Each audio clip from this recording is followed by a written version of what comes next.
This week Parasha is Parashat Vayishlach. And the Parasha describes when I have a different book than you. Parashat Vayishlach. Vayishlach is, so very recommended that you'll have books. Chumashim. Right. So we at the point when Yaakov finished his visit in Haran by Lavan, and he's about to come back to Eretz Canaan, to the land of Israel.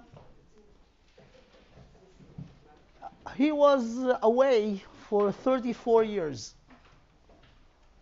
since he ran from Esav that wants to kill him, as described at the end of Parashat Toldot. So last week Parasha was describing the staying over there, marrying Rachel, Leah, and bring the world the Shvatim. And now he's on the way back. On the way back, he is starting with checking out what's the temperature of the anger of his brother. 34 years passed. Maybe he come down. As Rivka told him, Ad shov chamat achicha, until your brother will come down. So he sent messengers, and the messengers came with not good news. Esav is on the way toward you with an army of 400 people. So that was scary. Yaakov, the Torah described in the beginning of this week parasha, was ready or preparing himself in three things. One, he divided his entire camp to two camps. If Esav will attack one, the other one will survive. He prayed, he davened to Hashem to save him. And the third thing that he did, he used the method of bribing, sending gifts to Esav. So maybe this way the welcome will be different. So there is a very interesting, accurate description about what exactly he sent and the order that he gave to the shepherds. Then comes another amazing event. He was crossing a river called Nachal Yabok. So it was a nighttime, and he moved the entire camp from one side of the river to the other. Then he himself found himself alone in the other side. He went to make sure that he took everything. And when on his way back, someone attacked him. Someone attacked him in the middle of the night. It was a whole struggle. The attacker has the benefit because he was initiating it. Yaakov was not ready for this. But even though he survived the night with a struggle, he didn't let this attacker to kill him. And something very interesting happened. They were fighting the entire night. In the morning, the attacker told him, listen, I have to go. I have to go. Send me. So Yaakov told him, okay, no problem, but one request before, bless me. Very interesting. I don't wish anyone to be attacked in the middle of the night.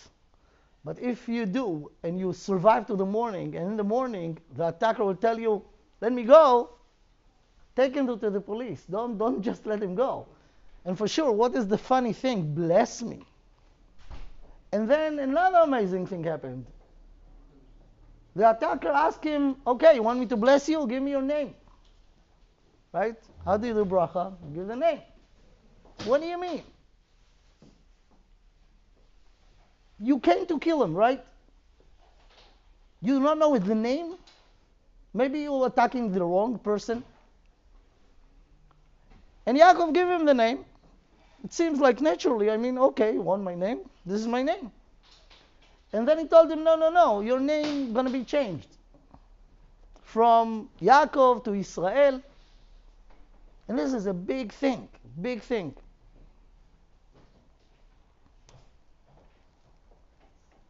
And he blessed him and he let him go. Later on, it just said that Yaakov says, wow, I'm so lucky. I was confronting a very powerful angel of God. Elohim Raiti. Elohim is not just God, but any power. And I was saved. If we'll continue the review of the parasha, Yaakov, okay. Now in the morning after this event, comes the time to meet his brother, Esau. So he sees his brother with the army of the 400 people, and they met, and the meeting was amazing. They were kissing each other. What do you mean? Esau came with 400 men for sure, not just to kiss his brother that he didn't see for 34 years. And then they were kissing and separate peacefully.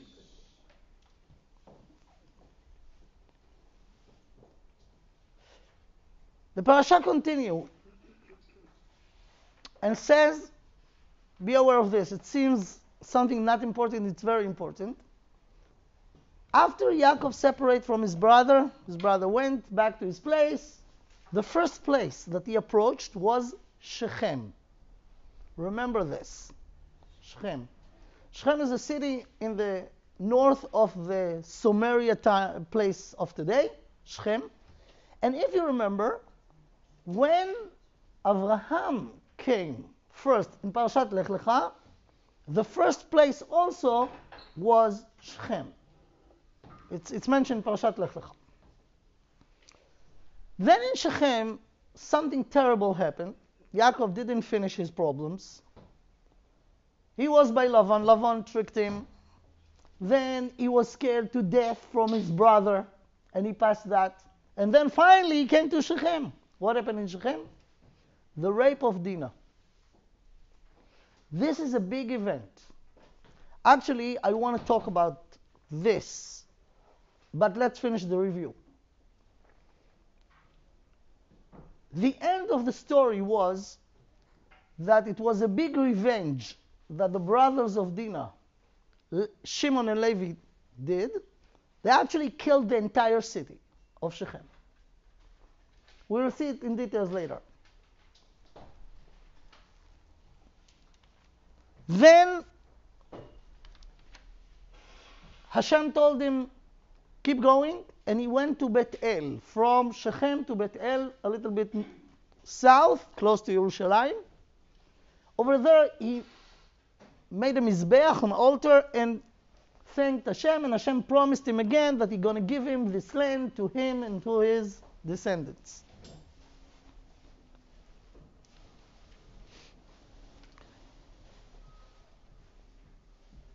From Bet El, going south. In the south of Yerushalayim of today was a place called Bethlehem. In Bethlehem, his beloved wife, Rachel, died while she was delivering Binyamin.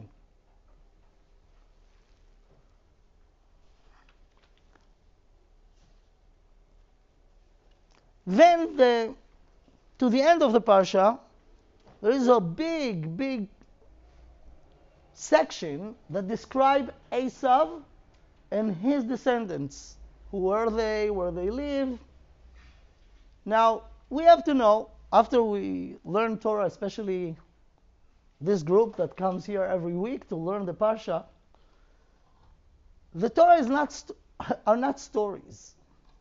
The meaning of the word Torah in Hebrew, the translation of the word Torah is instructions. Torah. Torah li et haderech. Show me the way. The details in the historical description in the Torah, historical events, are not written right if it's history.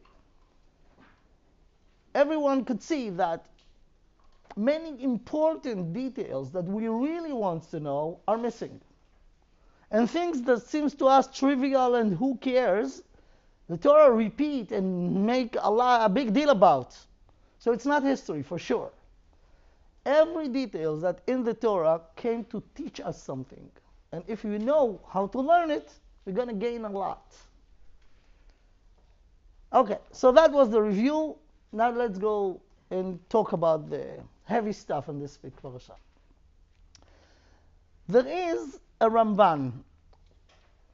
The Ramban is in Parashat Lech Lecha, in chapter 12, Pasuk Vav.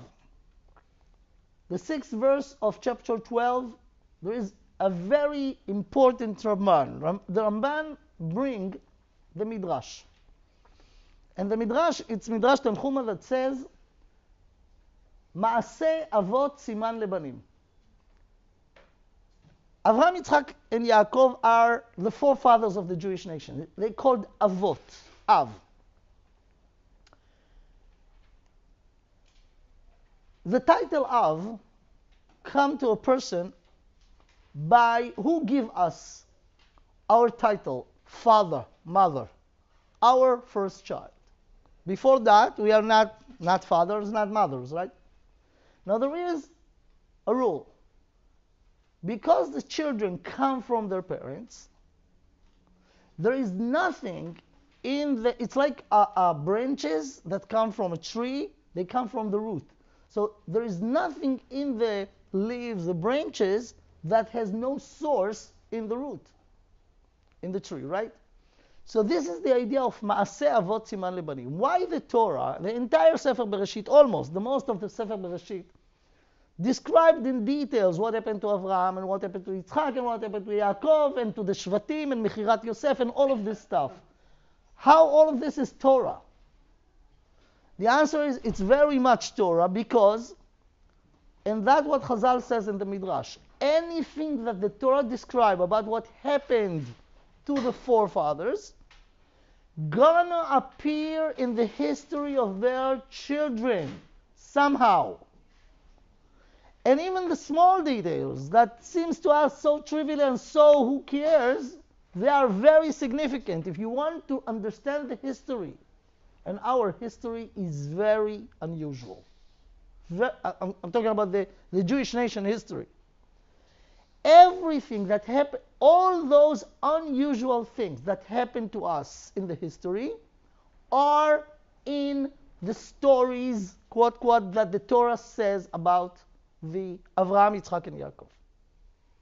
So based on this, the Ramban bring it in the beginning of Parashat Lech Lecha, when the Torah started to speak about Avraham and then Yitzchak and Yaakov, and he told us, the Ramban, I'm going to make my comments, my explanation to the next few parashiyot based on this, show you how here and there you'll find things that appear later on in the history of the nation.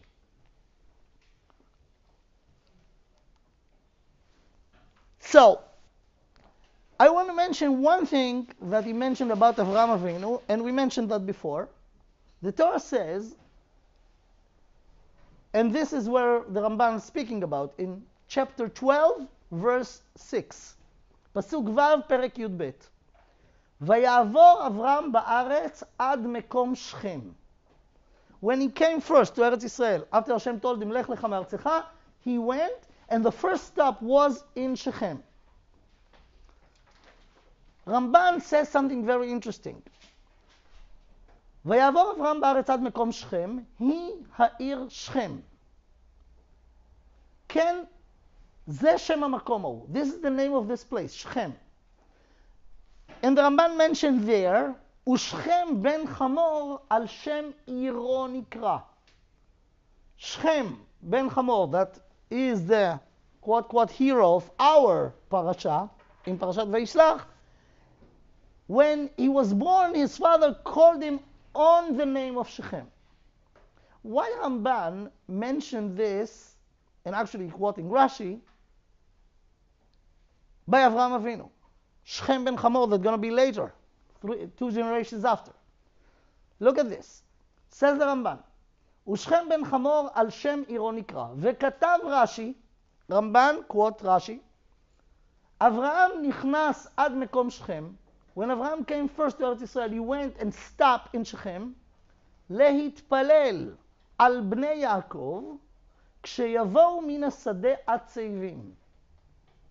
Avraham Avinu came to Shechem and he prayed there, he davened.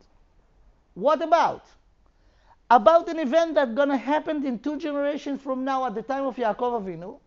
When Yaakov will come from Haran, he will go to Shechem, and in Shechem will be this terrible event of the rape of Dina. And when the brothers will come from the field, they will hear it and they will be very upset. About this, Avram prayed 2 generations before.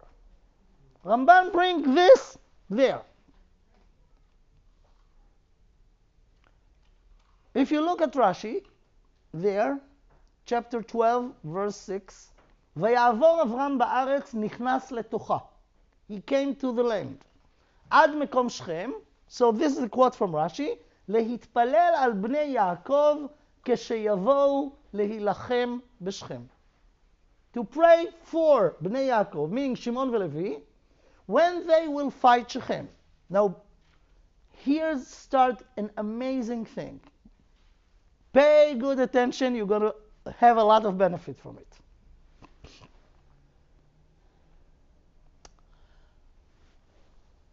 I'll give some background before. Maaseh Avot Siman Lebanim mentioned in Midrash Tanchuma that Ramban bring over there, but it's mentioned in the Midrashim in different ways. Yaakov Avinu was the only from our fathers, our forefathers, that went to exile from Eretz Israel.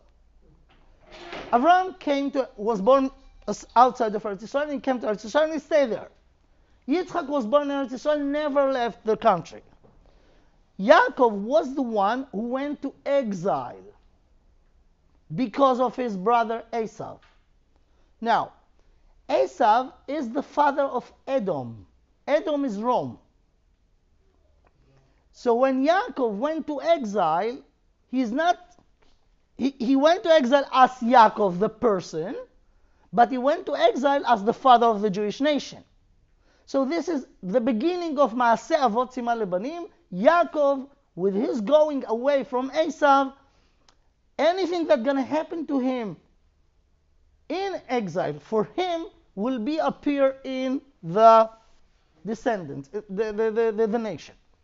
Now we know that we as a nation went to exile twice. After the destruction of Beit Rishon, of the first Beit HaMikdash and the second Beit HaMikdash. The exile, the long and the tougher, is the exile of Churban Beit Sheni, the second temple, because in between the destruction of the first temple to the rebuilding Beit HaMikdash was 70 years. But since we went to exile after the destruction of the second Beit HaMikdash, we're still in exile almost 2,000 years. Who made the exile of second Beit HaMikdash? Rome, which is Edom, which is Esav. Okay? Now, when Yaakov went to exile, ran away from Esav, he went to Lavan. If you look, and I'll not give too many details now because I want to emphasize on something and just give us an overview. You could find out very interesting similarity between what happened to Yaakov by Lavan to Galut Mitzrayim.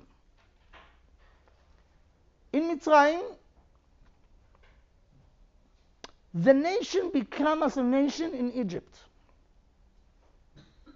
To Mitzrayim went the bigger family of Yaakov, 70 people. From Mitzrayim comes the entire nation, 600,000. So when the Jewish nation was created or established in Egypt, Yaakov went alone to Lavan, and the Shvatim was born there. And then they coming back. In Egypt, what was the exile was the Jews were slaves, tortured slaves in Egypt. What Yaakov did by Lavan, כי בכל כוחי עבדתי את אביכם. I was working day and night. I didn't sleep at night. אכלני חורב וקרח בלילה, as he described, right?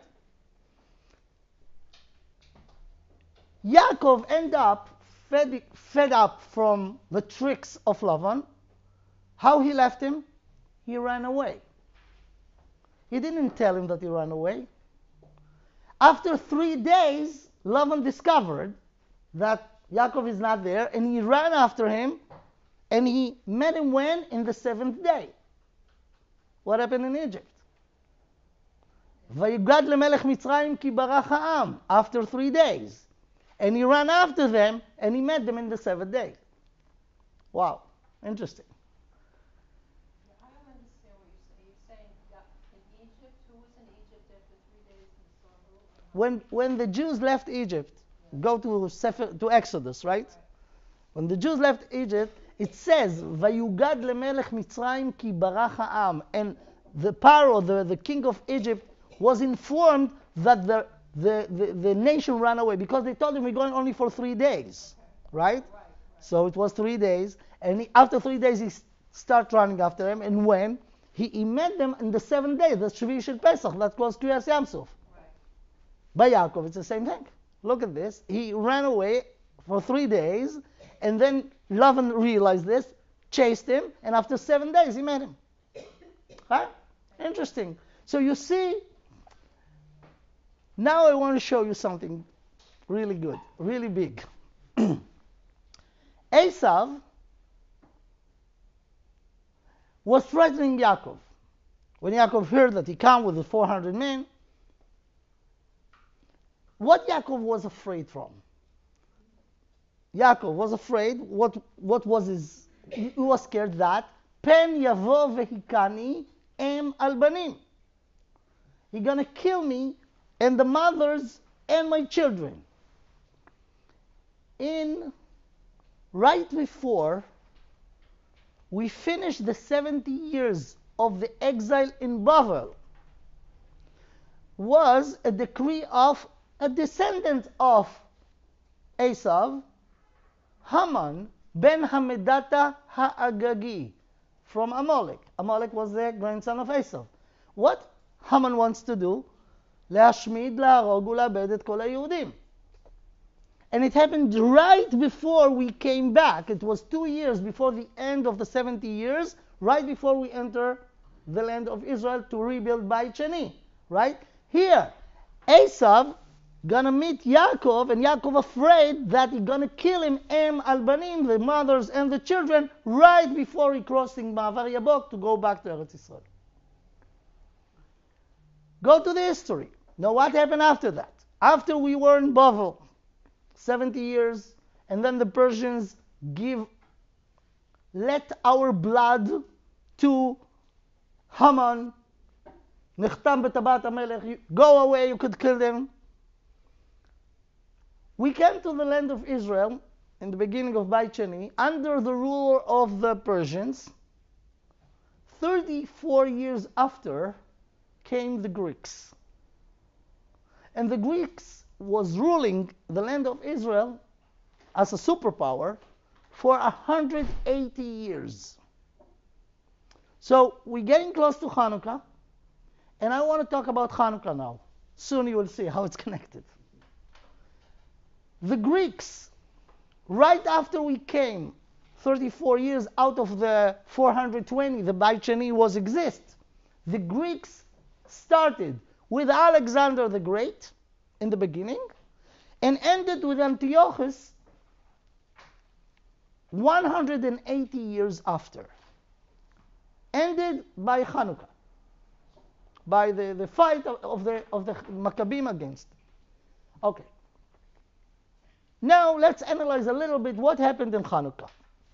That will be a good thing for Chanukkah. We have less than 2 weeks.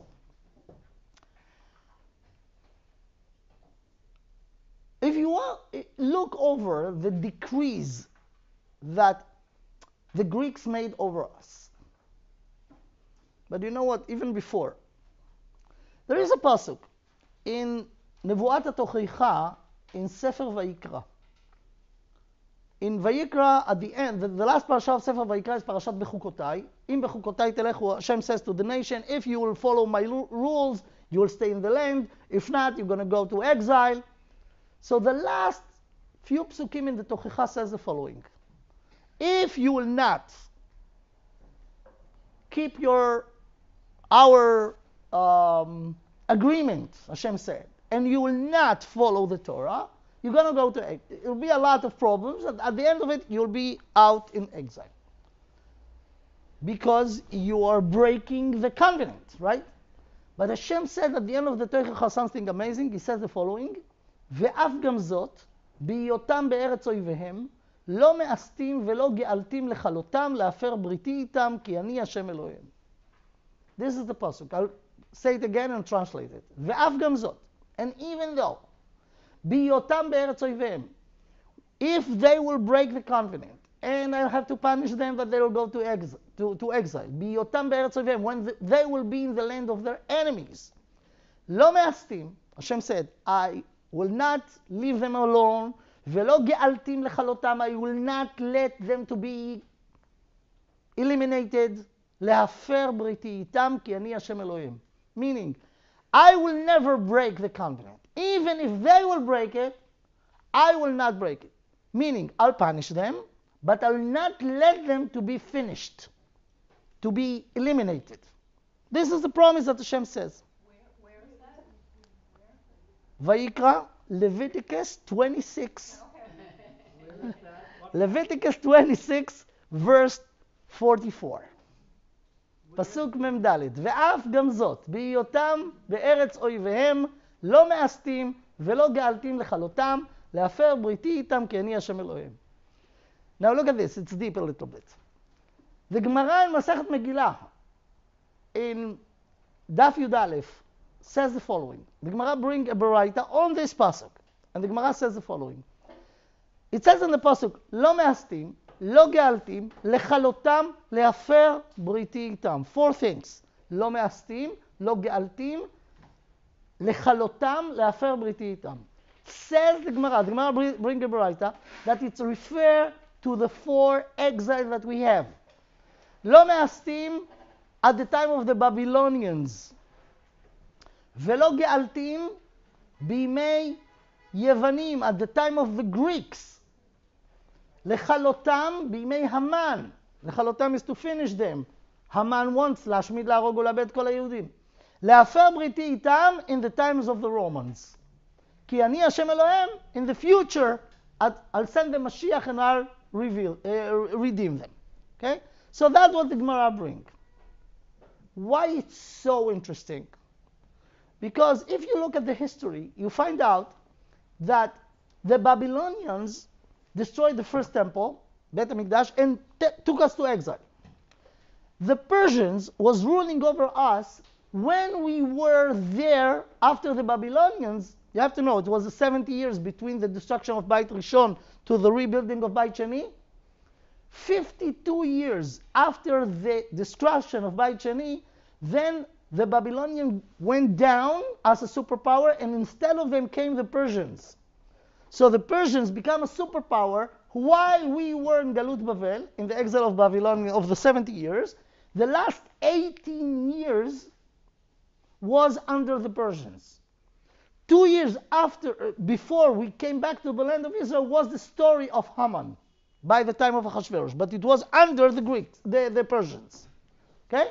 So, under the Babylonians, we were in exile. They actually caused the exile. Under the Persians, we were in exile, and they let Haman to kill us, and then Hashem saved us by Purim. The Romans is obvious. The Romans destroyed the second temple and sent us all over the world until today. Question is, why the Greeks called an exile? Because the pasuk says, "Ve'af gamzot biyotam be'eretz oivehem," when they be in the land of their enemies. So it's true by the Babylonians. It's true by the Persians, because we were out of the land of Israel. It's true by the Romans, but it's not true by the Greeks. The Greeks rule over us for 118 years when we were in the land of Israel. And we find out that Chazal called it galut. It's exile. Why? So in order to understand Chanukkah, we have to understand the concept of galut. Galut, exile, is not just when the people are not in their land. And the Greek story proves this. The Greeks event. We were in the land of Israel, and yet we were in exile. What is the exact definition of exile? Not when we technically, physically not in our land, but when we are not where we're supposed to be. Not just physically. And that was the story of the exile under the Greeks. The Greeks, out of all the Galuyot, the Babylonians, the Persians, and the Romans, the Greeks was the most nicest to us. They never want to kill us. They never want to take us to exile. They never destroyed Bet HaMikdash. They did something much worse than this. They do not want to eliminate us from earth physically. They want to eliminate our philosophy and our ideology. Right? Le'ashkicham Toratecha. The entire conflict, the entire fight with the Greeks was not physical. Of course, at the end, it was a physical war. But the entire conflict was ideological, was about the philosophy. Now let's try to understand what happened with the Greeks. I need much more time than we could have now, but I'll just mention the main things. The beginning of the Greeks being a superpower was for sure connected to a very famous name, Alexander the Great. Few details about the person. Very unique, unusual person. He was 18 years old when he became Caesar in Macedonia. In 15 years, he died very young, at the age of 33. 15 years. Young man, 18 years old, conquered the world. The entire world. The entire world at the time. And he made Greek the empire in 15 years. No doubt, there is a reason why they called him, the nations of the world called him Alexander the Great. He was unique, special. Such a young commander become the ruler of the world. But there is another thing, major thing, that we should know. Before he became a Caesar, his father, or, sorry to say it cynically, the one who was considered his father, Philip, take very good care of him. And he was raising him to be a special person by hiring for him the best teacher in the history of the nations, Aristotle, Aristo in Hebrew, Aristotle, something like this. Okay, whatever. He was his private teacher, the great philosopher of the world. He was his private teacher. When he was young, and Alexander was great because he was a very interesting combination of soldier and intellectual. He was a student of the best philosopher, and he admired him. And when he became a Caesar, it influenced his mission. He didn't just conquer the world. He bring the wisdom of his teacher and the philosophers to the entire world. The science of today, you have to know, was established by the Greek philosophers. And Alexander the Great, he went and conquered this country, this country. At the time, all those countries was very, very primitive. And he brings them wisdom, he brings them science, he brings them logic, he brings them ability to think, right? So in a way, he did something really significant. That caused the Greeks to feel very arrogant. We are very special. We are the most educated person in the world. And when we come and conquer those primitive tribes and nations in the world, we will teach them, we'll bring them some intellectual stuff. We'll build schools, we'll teach them. And he going from place to place, finding another primitive tribe, another primitive tribe, another primitive country. Then they came to the land of Israel. And they conquered the land of Israel. It was about 34 years after we returned from Galut Bavel, right? So, let me describe it this way. The first mission was, after they physically conquered the place, let's check how primitive this tribe or those people who live over here. That was the simple assumption. They were surprised. They find the Jews. They never saw Jews before. And they first thought they are the most intellectual, smart people in the world. When they checked out how primitive this group is, they find that they are very intelligent. How do you find, what is the measurement to measure intelligence of a group? The number of people who know how to write and read. In their language, of course, right? They find that every kid, 6 years old, know how to read.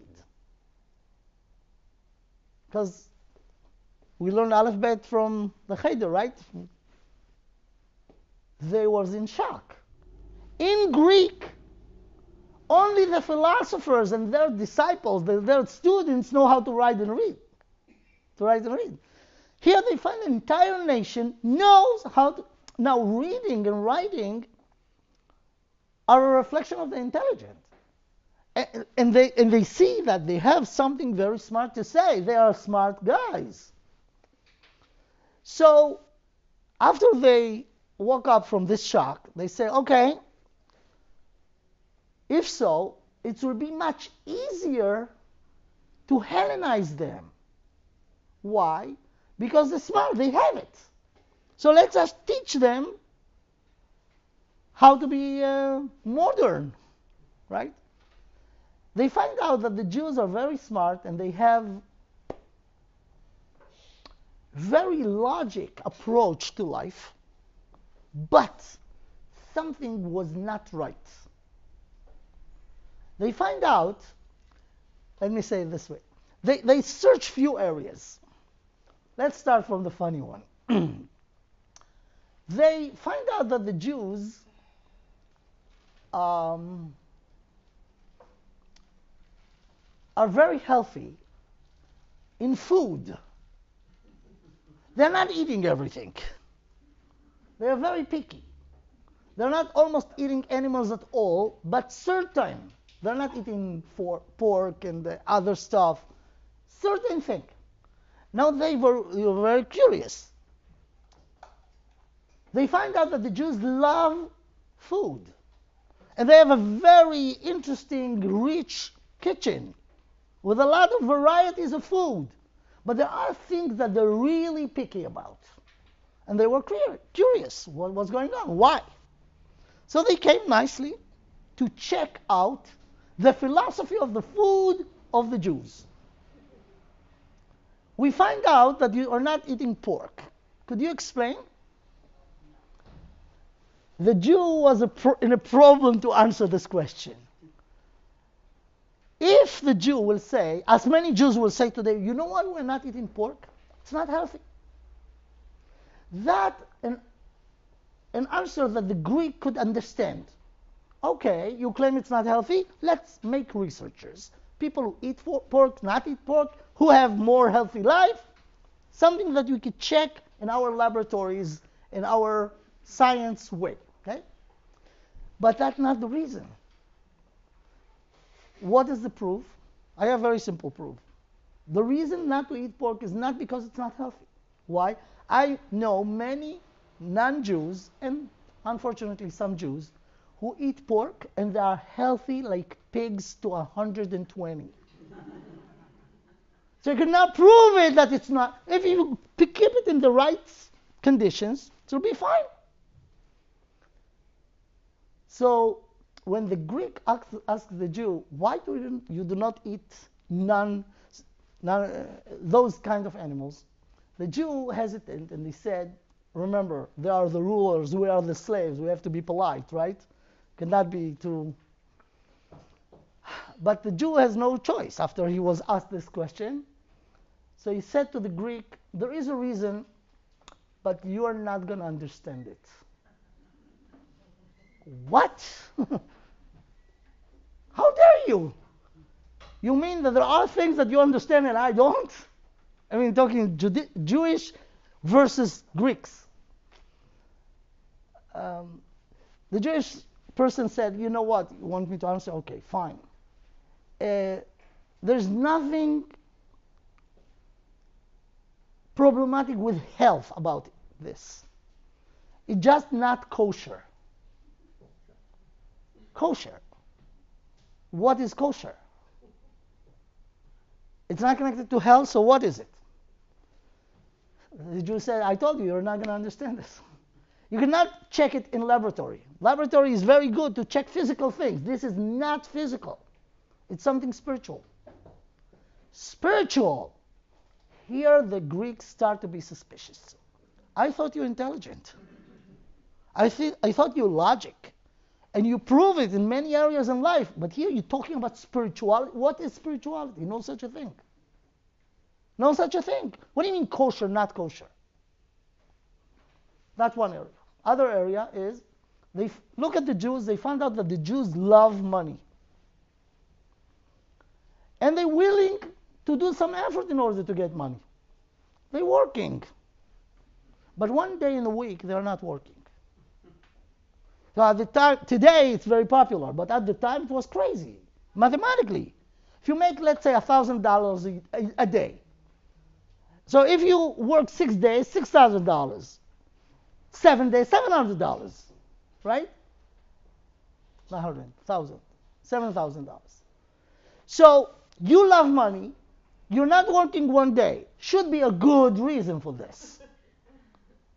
What is the reason?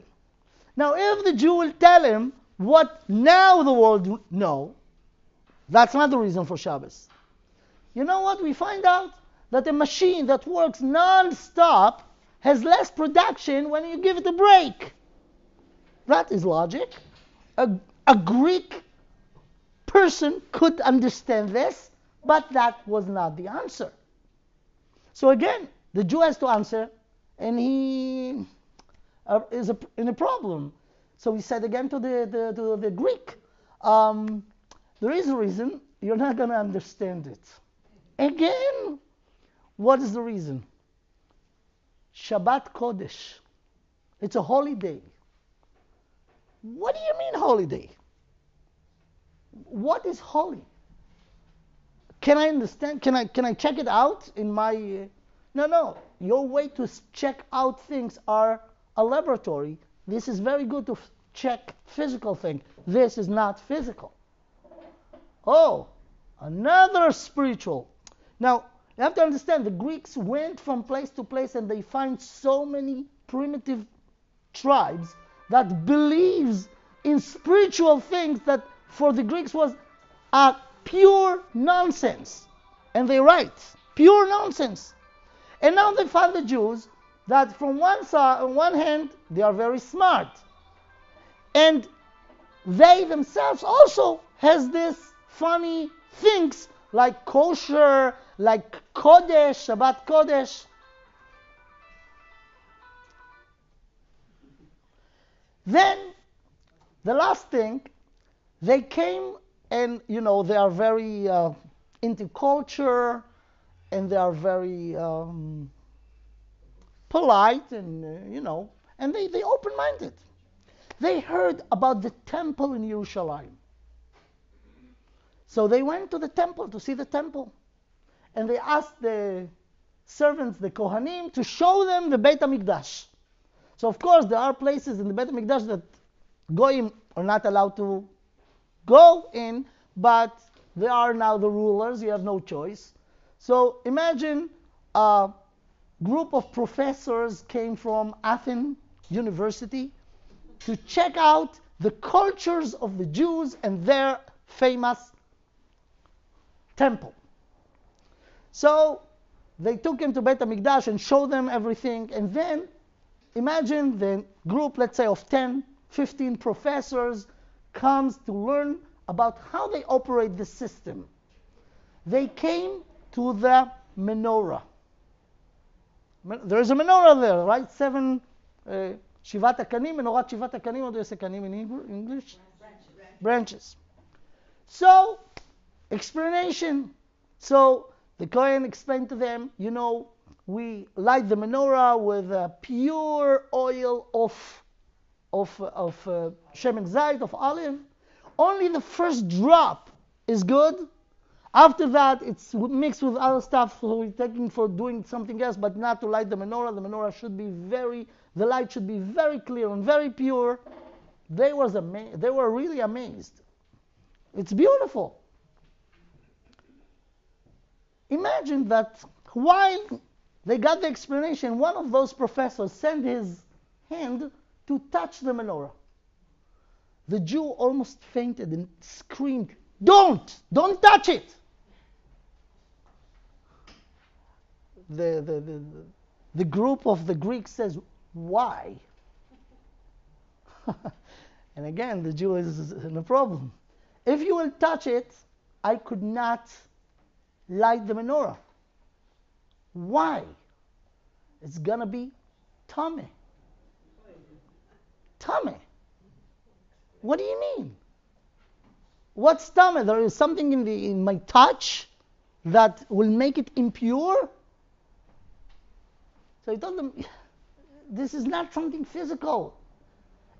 The oil will work the same way, but I could not do it in Beit HaMikdash because over here it's Kedusha, there is holiness, and if you touch it, then they could not take it anymore. You say, okay, those Jews, we have to really educate them. In general, they're good. They logic, they make sense. But there are things that they do not make sense. So look what they did. They didn't destroy Beit HaMikdash. They didn't spill the oil. They touch all the oils, make all of them impure in the eyes of those primitive Jews, and now they will have no choice.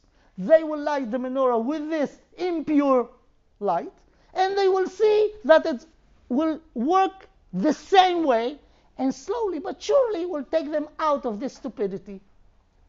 That was the idea. They didn't destroy Bet HaMikdash. They didn't spill the oil. They want to force us to do things in a Tomei way, to show us that the sky will not gonna fall. And it's just same way they made decrees about all the things that doesn't make sense from scientific Greeks philosophy. They forced Jews to work on Shabbos. They forbid Jews to perform bris milah because it's a child abuse. Many Greeks today will say the same. Not Greeks. Child abuse. And there's no benefit for it. At least what they thought at the time. Now they know that taking the oil could save certain kind of cancer. But that was not the reason. The same way that it's not the health who prevent us from eat pork. They made decrees about all those things. What actually they want to do? They want to take the Kedusha from Am Yisrael. Make them Tomei. Now in Hebrew, the word Tomei, we know it. That's Chanukkah. Vetimu kol hashmanim. Right? What is Tuma? The letters in Hebrew are, the root of the word Tuma are the letters Tet Mem Aleph. Take those three letters, switch the order, you'll get a word called Atam. Le'etom. Le'etom is to seal, to conceal. Tuma is a concealment between the physical and the spiritual. The spiritual is not in when there is something tameh that metame it. But spiritual is a Jewish concept. Actually, it's the reality concept, but the Goyim or the Greeks have no access to this. And that's what they want to do to us. And this is more terrible than killing us physically. They didn't want to kill us physically. They want to kill our Kedusha. To make us Hellenists like them. So remember, the major things in their philosophy was Tuma. Now, right before the should be break of few minutes, one of the other things, I don't know if you know, maybe you know, one of the other things that the Greeks, terrible decrees of the Greeks, from the same reason, was the law of the first night. Any Jewish lady who got married, the first night she should not be with her husband, but with the mayor or the leader of the Greeks. Yeah, that was a decree. And there is a whole Mishnah in Masechet Ketubot, Betula Niset Layom HaRevi'i, and then from the Sakana, when they made the decree, they Chachamim allow that people will get married not in Tuesday night, but in other nights in order to prevent the Greeks to perform this terrible decree. What is the idea? To be metame. The entire concept of marriage in Judaism is Kedusha. They want to be metame. They didn't do it for desire, for ta'ava. Because they had enough. They do not need the Jewish ladies. They did it in order to be metame the Jews. Okay. They succeeded. For 180 years, they were ruling in Eretz Israel, in the land of Israel, and they caused us the most terrible disaster. You heard about the concept of Jews who become Hellenists, mit Yavnim? No one did it to us. In the Galus Bavel, we never find Jews who become Babylonians, or in Persia to become Persians, or even in Rome to be Edomites. But we find it by the Hellenists. Many Jews become Hellenists. 180 years, the vast majority of the Jews, since the time of Alexander to the time of Antiochus, became Hellenists. What is Hellenist? A Jew who live their life according to the Greek philosophy and not the Jewish philosophy. Okay, I'm going to hint you now something, and then there will be a break of maybe 2-3 minutes. You will ask that it will be even shorter when you're going to hear what I'm going to talk about. If we will go, that's written in Machshava and Kabbalah books.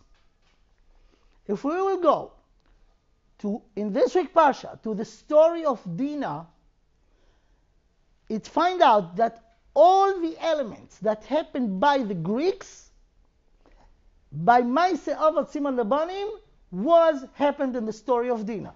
What happened in big in the story of Dina? First of all, it was right after Yaakov came to the land of Israel, in the history again, when we came from Galut Bavel, then the Greeks came. Remember the story of the first night? Yeah. Jewish ladies will be with the mayor or the leader of the Greeks. Here come this Shechem and took the only daughter of Yaakov and raped her. What was the idea? They said, we will see it later on in the Psukim, when they tried to convince Shechem and his father, by the way, the name of his father was Hamor. No, I mean something else. The otiyot, the letters of the word Hamor, are the otiyot of the word Chomer, material. Chomer, Hamor. Not Homer, the philosopher. No. I think you said it in humor. Homer. Okay. Chomer, Hamor. The Greeks, that was the idea. There is no spirituality. Everything is in the laboratory. Everything is physical. Now, what they wanted, when they tried to convince them, that they will be with us, lihiyot le'am echad. We will marry their daughters, they will marry... That's what Shechem ben Hamor says to his people, right? What the Greeks want. Lihiyot le'am echad. Hellenism, mityavnim, right? Same story. Who fight?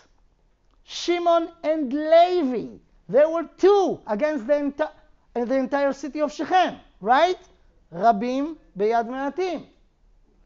Who were the fighters from Shevet Levi, the Hashmonaim, when they were Kohanim, right? What happened right after this? We'll see this in the Psukim later. Yaakov says, after everything, take all the idols that you took from them and bury them in the ground. What they did, Asher Sham'u, why Shimon and Levi went to the war against Shechem? Sham'u ki tim'u achotam. Tuma. So the same story will be in the Yavonim that want to be mitame. Tuma. Tuma is impurity, right? So it's written by Shimon and Levi. We'll see it in the Psukim later. Ki asher sham'u ki tim'u achotam. That's why they went to the war against Shechem, because they raped Dina. So they metame, they impure Dina. So we find the same tuma. Now, what they did right after that, they buried all the Avodah Zarah. They went to Bet El, and what they did in Bet El?